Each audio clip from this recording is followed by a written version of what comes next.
E hara te whakaharatau Poirewa i te mahi māma mo e nei rangatahi.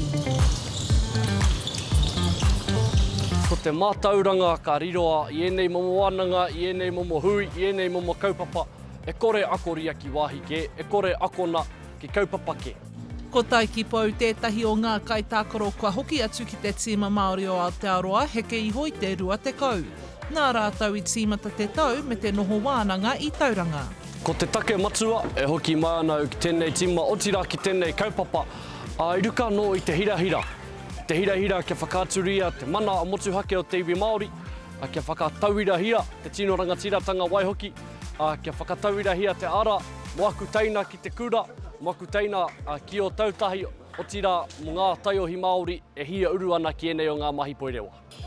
E ai ki te kai ako o te tīma nei a Ngākohu Pāpuni no Ngāi Tahu, ka haere rātau ki kānata mō te whakataitai a iwi, ka kawe rātau i etahi toki o te kēmu Poirewa. Ka kitea rātou, ngā kaitākoro, ngā mea kaupapa, i roto i tira wānanga, i roto i tira wāhi, mō ngā mea scholarships, mō ngā mea opportunities, ki te whai atu tonu, tā rātou mō moia i roto i tēnei kaupapa, te kēmua Poirewa. There's a person tempo, but I'm meticulous to do the timing. What's the timing? Ka hoki mai anō, tēnā tangata no te waipaunamu a Taiki Pou. Ni ki rā ko ia te tino toki o tēnei kaupapa nā te mea nāna i whai ati ki ana moimoia, i roti te ao Māori, i ringi te kaupapa o te ahu matua. Pētahi o ngā kaiako a rāko i at kaupaka haere o tēnei kaupapa, a Ngākohu Pāpuni.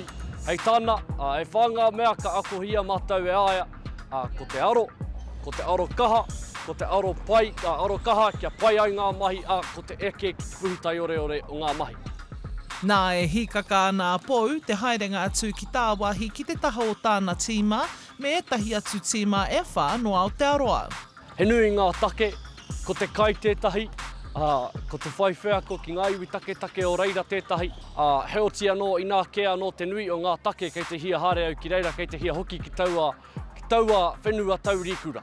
Nā reira ai, hikaka katoa ana.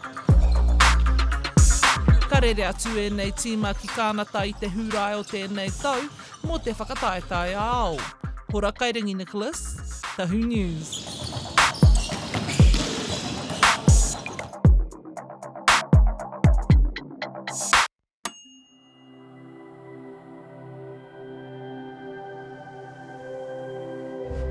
Ko te reo, te take.